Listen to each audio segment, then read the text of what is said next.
জালেমদের জন্য এটা ক্ষতির কারণ। জালেমরা যত পড়বে তত কোরআন তাকে ধরে জাহান্নামে পাঠিয়ে দিবে। জালেমদের জন্য ক্ষতির কারণ হলো কোরআন। জালেমরা কোরআন শুনতে পারে না, সহ্য করতে পারে না। আর মুমিনরা কোরআনকে সবচেয়ে বেশি ভালোবাসে। আমাদের জাতীয় কবির নাম কি? কি নাম? আর জাতীয় সঙ্গীত লিখেছেন কে? কি জন্য এই কবি সে লিখলো কেন এটা? ও তো মারা গেছে 1941 সালে, স্বাধীনতা পাইলাম 1971। এটা লিখলো কেমনে সে?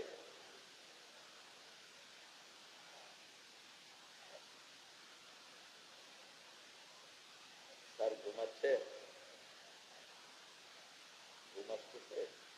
ঘুম আসতেছে?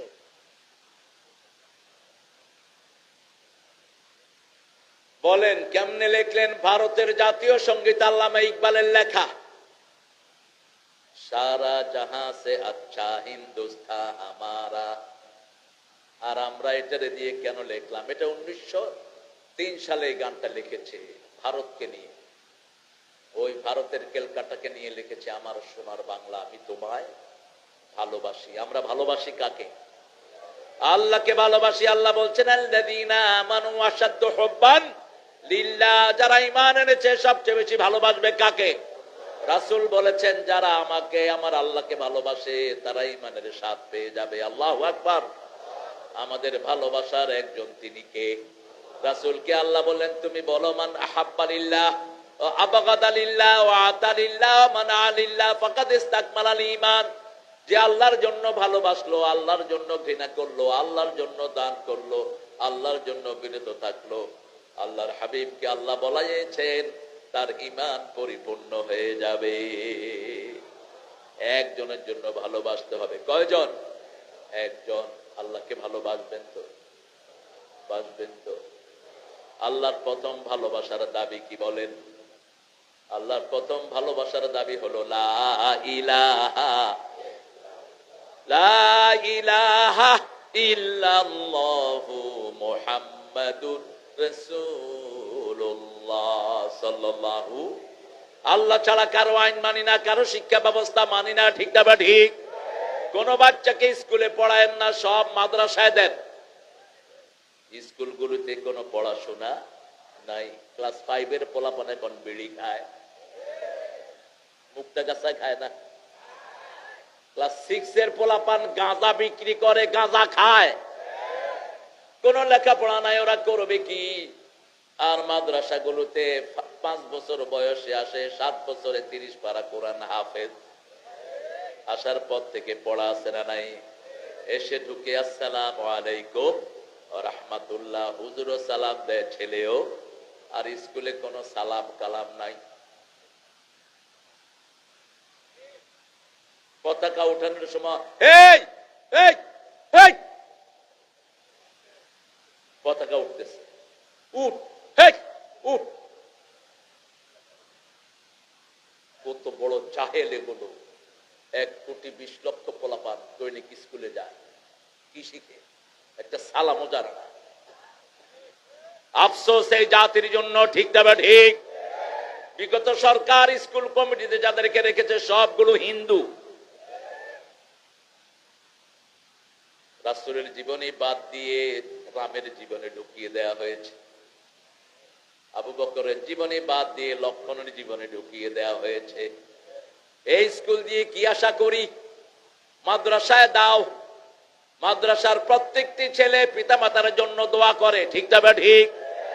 স্কুলের ছেলেরা দোয়া শিখে, কোরআনের মাহফিলে সেই স্কুলে শিখার কোনো ব্যবস্থা নাই। কোরআনের মাহফিল গুলো থাকাতে আমাদের ছেলেরা কিছুটা প্রাণ পাচ্ছে। আল্লাহ সবগুলো ছেলেকে তুমি মাফ করে দাও, সবগুলো ছেলেকে তুমি কবুল করো। ছেলেরা যাবে একটু মাদ্রাসার জন্য, শুধু ভাড়াটা রেখে বাকিটা দিয়ে দিবেন। আপনারা যারা এসেছেন না দিবেন, আমি দাবি দেবো কিয়ামতের ময়দানে। ছেলেরা ঢুকে যাও। আমি আলোচনায় ঢুকি না এখনো। কোরআনের সবচেয়ে শ্রেষ্ঠ সূরা কোনটা বলে নেবেন? জোরে বলেন। সূরা ফাতিহা। রাসূল সাল্লাল্লাহু আলাইহি ওয়াসাল্লাম দৈনিক কয়টা সূরা পড়তেন? কয়টা? দৈনিক পড়তেন সূরা বাকারা, দৈনিক সূরা সিজদা, দৈনিক সূরা মুল্ক, সূরা আর রহমান, সূরা ওয়াকিয়া, তারপরে পড়তেন 5 পারার সমান। ইবনে ওমরকে বলছেন, ইবনে ওমর 1 জুজ পড়বা, 1 জুজ, 1 মঞ্জিল পড়বা। কোরআন 5 ভাগে বিভক্ত, পারা, রুকু, আয়াত, কথা কন, পারা বলেন, রুকু, আয়াত, মঞ্জিল, জোরে বলেন সূরা। সূরা অর্থ কি? সূরা অর্থ প্রাচীর। সূরা অর্থ কি? প্রাচীর। এই যে দেয়াল দিয়েছেন, সূরা অর্থ প্রাচীর। এক প্রাচীর থেকে আরেক প্রাচীর একটা সূরা। আয়াত মানে নিদর্শন, পারা মানে চ্যাপ্টার, রুকু মানে যেখানে রাসূল সাল্লাল্লাহু আলাইহি ওয়াসাল্লাম একটু বেশি থেমেছেন, আয়াত মানে রাসূলের ফুল স্টপ করা জিনিস। অনেক আয়াতের মধ্যে দেখবেন সোয়াব লেখা, কি লেখা? সাল্লাল্লাহু আলাইহি ওয়াসাল্লাম। রাসূল ওখানে থেমেছেন, ওটা আয়াত হয়ে গেছে। কি হয়েছে? আয়াত হয়ে গেছে। আল্লাহ আমাদেরকে কোরআনের বন্ধু বানিয়ে দেন। এই কোরআনের ভিতরে মোট কয়টা সূরা? আরো জোরে বলেন। 114টা। এমন কোন মুসলমান নাই যার পেটে 3-4টা সূরা নাই, ঠিক না ঠিক? কোন মুসলমানের পেটে 4টা, কোন মুসলমানের 5টা, 20টা, 30টা, 114টা যে মুখস্থ করে তাকে আমরা কি বলি? হাফেজ বলি। কিন্তু সকল মুসলমানই হাফেজ।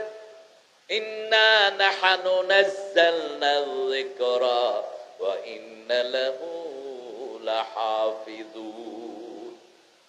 সূরা হিজরের 9 নম্বর আয়াত। কয় নাম্বার? 9 নাম্বার। আমি কোরআনকে নাজিল করেছি, হেফাজতের দায়িত্ব নিয়েছেন কে? আর যে হাফেজরা কোরআন হেফাজত করে, ওদের ব্রেন শরীরকে আল্লাহ লৌহ মাহফুজ বানায়া দেয়। এদের মতো মর্যাদা কারো হয় না।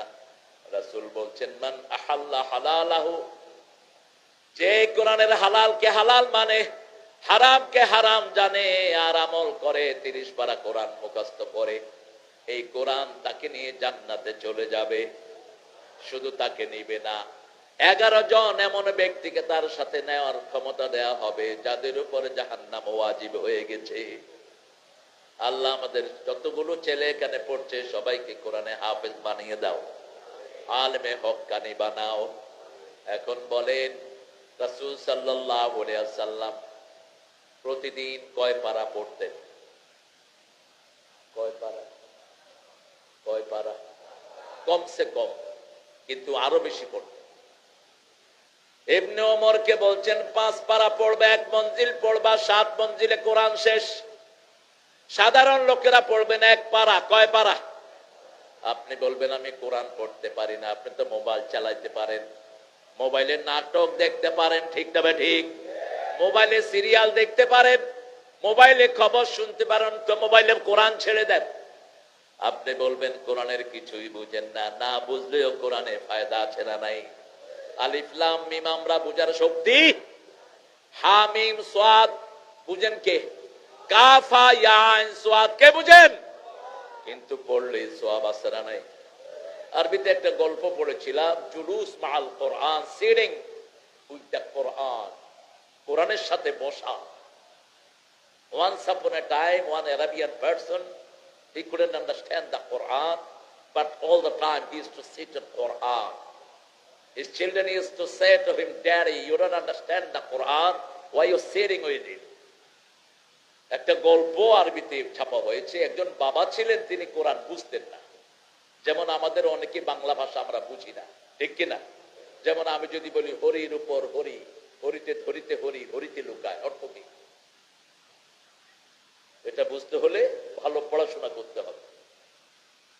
আরবি সব আরবরা বুঝে না, এটাই স্বাভাবিক। যেমন আমরা বাংলা ভাষাভাষীরা সব বাংলা বই বুঝি না, ঠিক না ঠিক? যে কোনোদিন পড়াশোনা করেনি সে তো পত্রিকাও পড়তে পারে না। ওই আরব কোরআন বুঝতেন না, কোরআন নিয়ে বসে থাকতেন। ছেলেরা বলতো, বাবা তুমি কোরআন বোঝো না কেন, এটা নিয়ে বসে থাকো? বাবা বলছে, বাবা শুন, খলই চিনেন? মাছ ধরে যে, কি বলেন? খালই।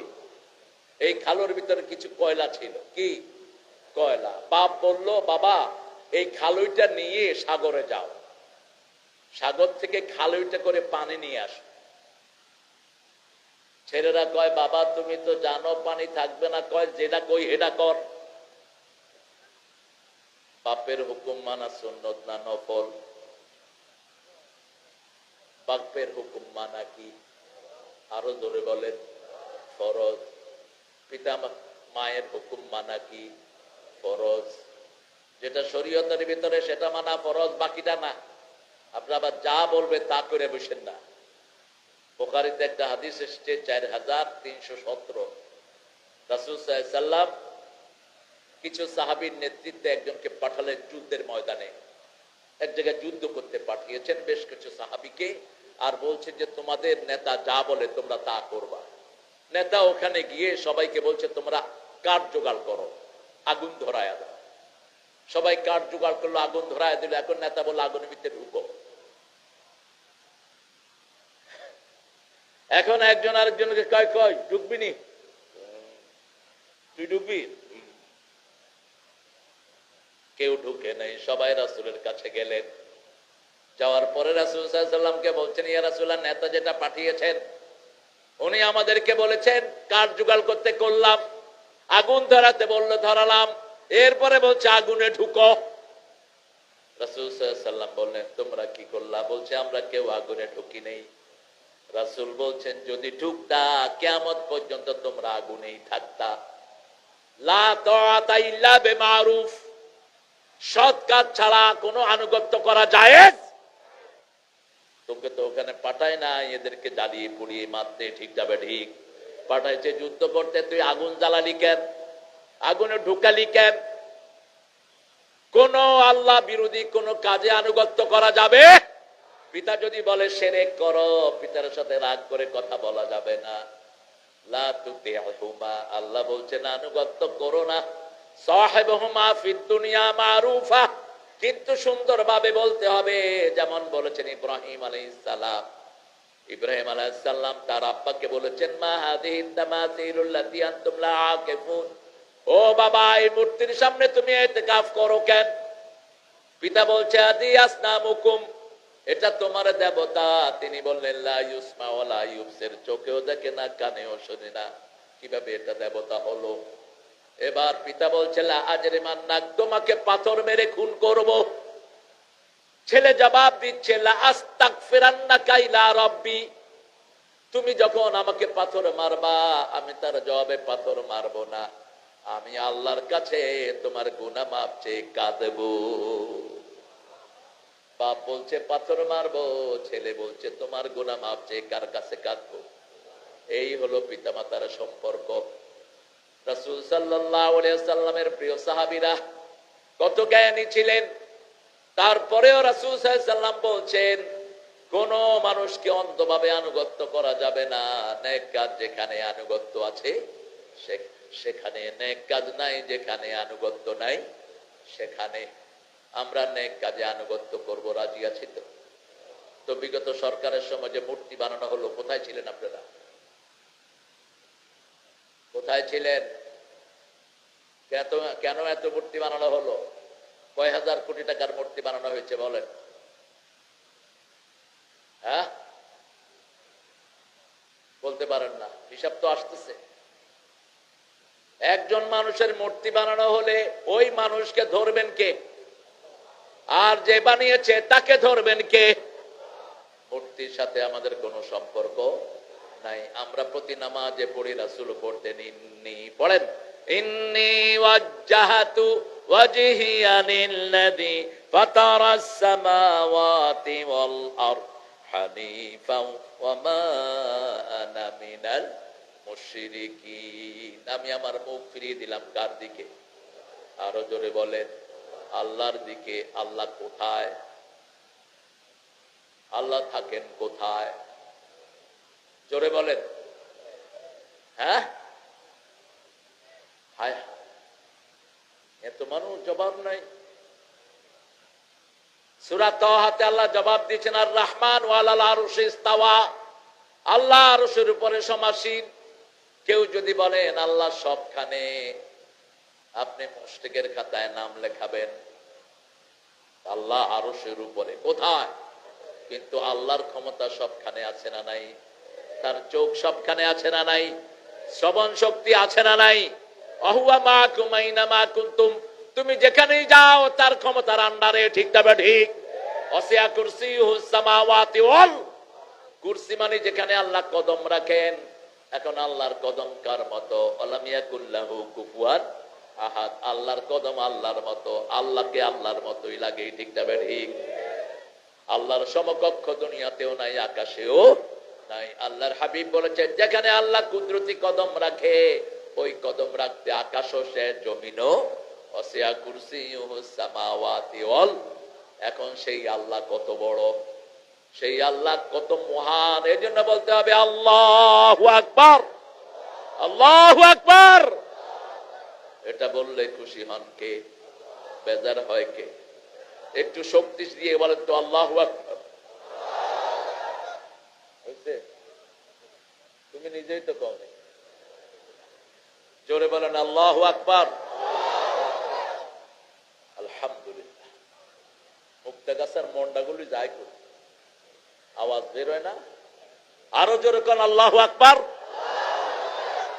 এটাই আমাদের বড় অস্ত্র। এখন তো আমরা দল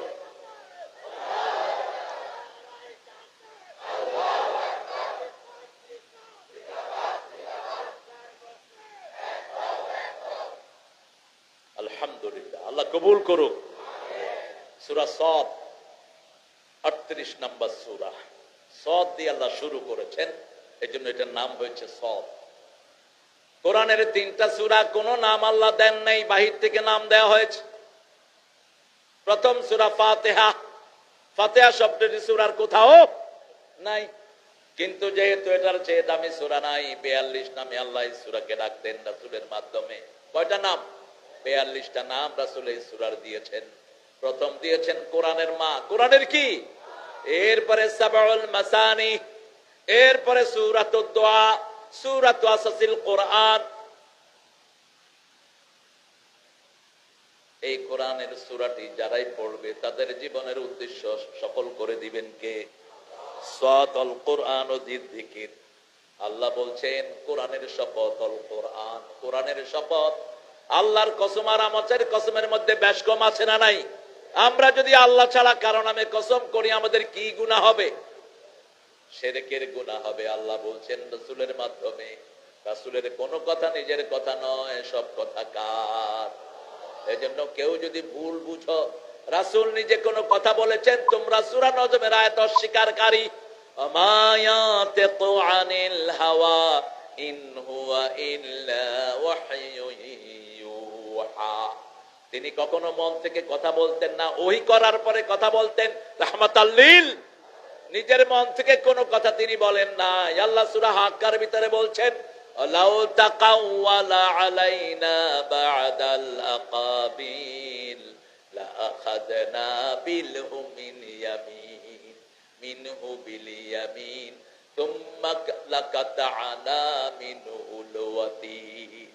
আমার নবী যদি নিজের মন গড়া একটা কথা বলতো, আমি তার ডান হাত চেপে ধরে গলা আমি কেটে ফেলে দিতাম। কে বলছেন? আল্লাহ বলছেন যে আল্লাহ সারা কোরআনে নবীকে ইয়া বলে একবারও ডাকেন নাই। ইয়া মূসা বলেছেন ওমা তিলকা বিয়ামিনিকা ইয়া মূসা, ইয়া ইয়াহইয়া খুযিল কিতাবা বিকুওয়া। অন্যান্য নবীকে ইয়া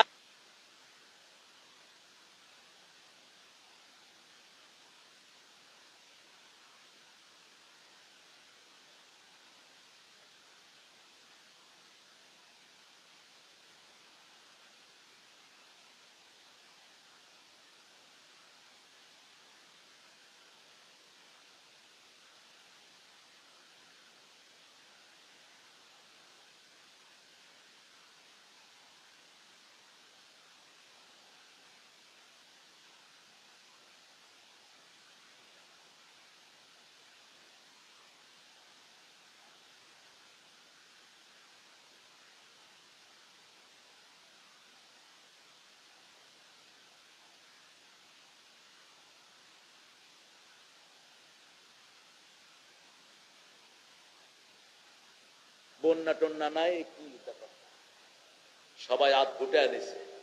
তোর তোর একদিন আর আমাদের একদিন, তুই কাম করলি কেন? রাসূল টের পেলেন, রাসূল টের পেয়ে বলছেন বাশিরু ওয়ালা তুনাফিরু, আসিরু ওয়ালা তুআসিরু, বুইসতু মুআসসিরিন। সুসংবাদ দাও, দুঃসংবাদ দিয়ে সরিয়ে দিও না, সহজ করে দাও, কঠিন করে দিও না। সবার হাত নেমে গেল, আলোচনা শেষ হলো। ওই সাহাবী হাত তুলে বলছেন ইয়া আল্লাহ ইরহাম আলা মুহাম্মদ ওয়া ইরহাম আলাইয়া, মুহাম্মাদের উপর রহম করেন, আমার উপর রহম করেন। ওয়ালা তুরহাম আলাইহিম, যারা মারতে ধরেছে একটারেও রহম করেন না। ইসলাম যে কত সুন্দর! মসজিদে পেশাব করেছে, সেই পেশাব পরিষ্কার করেছেন রাহমাতাল লিল আলামিন, তিনি পানি ঢেলে দিয়েছেন। কারণ রাসূলের মসজিদটা ছিল কাঁচা, মুসল্লি ছিল পাকা। আমাদের মসজিদ গুলো পাকা, মুসল্লি গুলো কাঁচা। যতদিন কাঁচা মাদ্রাসায় পড়েছেন ততদিন ভালো আলেম হয়েছে। দেওবন্দ থেকে বিশ্ববিখ্যাত আলেম বেরিয়েছে, ঠিক না ঠিক? রাস্তাঘাট কিছুই ছিল না, হাটহাজারী থেকে বেরিয়েছে, বড় বড় প্রতিষ্ঠানগুলো থেকে আলেম বেরিয়েছে, ঢাকা আলিয়া থেকেও কিছু আলেম বেরিয়েছে, কিছু আলেম বেরিয়েছে আপনার সিলেট কাজবাড়ি থেকে। বিশাল মাদ্রাসা দেওবন্দের কাছাকাছি সময়গুলো গঠিত হয়। আমরা এরা ভাগাভাগি করি, একই আলেম দেওবন্দ পড়িয়েছেন, হাটহাজারীতেও পড়াতেন, ঢাকা আলিয়াতেও পড়াতেন। যেমন খতিব ওবায়দুল হক রাহমাহুল্লাহ, আমার বুখারীর ওস্তাদ, তিনি সপ্তাহে 2 দিন হাটহাজারী মাদ্রাসায় হাদিস পড়াতেন, 2 দিন, বৃহস্পতিবার জুমাবার, আর বাকি 5 দিন আমাদেরকে ঢাকা আলিয়াতে পড়াতেন। এই জন্য আলেমদের মধ্যে ভাগাভাগি করবা না। ওরা তো ভাগাভাগি করে নাই, যেমন আলিয়া পিটিয়েছে তেমন দরসে নিজামিও পিটিয়েছে, ঠিক কিনা? রফিকের কাপড় খুলছে কে? কি নাম? কোথায় এখন শয়তানটা? কোথায়? রফিক বদদুয়া করেছে, আল্লাহ যে আমার কাপড় খুলেছে তাকে জাতির সামনে তুমি উলঙ্গ করে দাও। হামজাকে পিটিয়েছে যারা, তারা কোথায়? আমরা শুধু দলাদলি করি, কিন্তু ওরা ঠিক মতো ইসলামের শত্রুদেরকে চিনে, ওরা ঠিক মতোই আমাদেরকে চিনে, আমরা শত্রু চিনি না, ঠিক না ঠিক? যারা কোরআনের শত্রু তারা আমাদের বন্ধু হতে পারে, কিন্তু আওয়ামী লীগের যেই ভাইয়েরা কোরআনকে ভালোবাসেন তারা আমাদের কি? যারা নামাজকে ভালোবাসেন তারা আমাদের ভাই। তোমাদের কোনো অসুবিধা হলো যারা দেশ চুরি করেছে, টাকা চুরি করেছে, আলেমদেরকে জেলখানায় পাঠিয়েছে, ওরা নিজের দোষেই সব থেকে পালিয়েছে। ওদেরকে কেউ একটা ভিস্কিও দেয়নি, কেউ দৌড়াইছি আমরা একজন কেউ দৌড়াই নেই, ধাওয়া দেই নেই, একটা প্রতিবাদও করি নেই। আমরা শুধু একজনের কাছে বলেছি, তিনি কে? আল্লাহর কাছে বলেছি, আল্লাহ তারে উঠায় নিয়ে গেছে। একজন যখন গর্তে ঢুকছে, সব গর্তে ঢুকে গেছে। আল্লামা সাইদি কত সুন্দর কথা বলতেন, আমরা আছি গাছের গোড়ায়, তোমরা আগায়, একটু ঝাঁকি দিব, মামু বাড়ি দিল্লি গিয়ে পড়বা। এমন একটা সময় আসবে দূরের গর্ত তালাশ করে পাবে না। কেন 13 বছর সাইদি সাহেবকে জেলখানায় রাখলা? কেন বাবু নগরীকে পিটিয়ে পিটিয়ে শরীরে দাগ ফেলালা? আর কোরআন ও জিকির, কোরআন হলো জিকির, ঠিক না বা ঠিক? কার কথা? কোরআনের জিকির যেখানে আমরা যাব, এই কোরআন আমাদেরকে এসেছে জান্নাতে নিয়ে যাওয়ার জন্য। আমরা জান্নাতে যেতে চাইতো। কোরআন নাই, জান্নাত নাই। কোরআন বলবে জান্নাত খোলা হবে, ঠিক না বা ঠিক? রাসূল বলছেন আল কোরআন আর রমাদান ইয়াশফাআন, কোরআন সুপারিশ করবে, রমজান সুপারিশ করবে।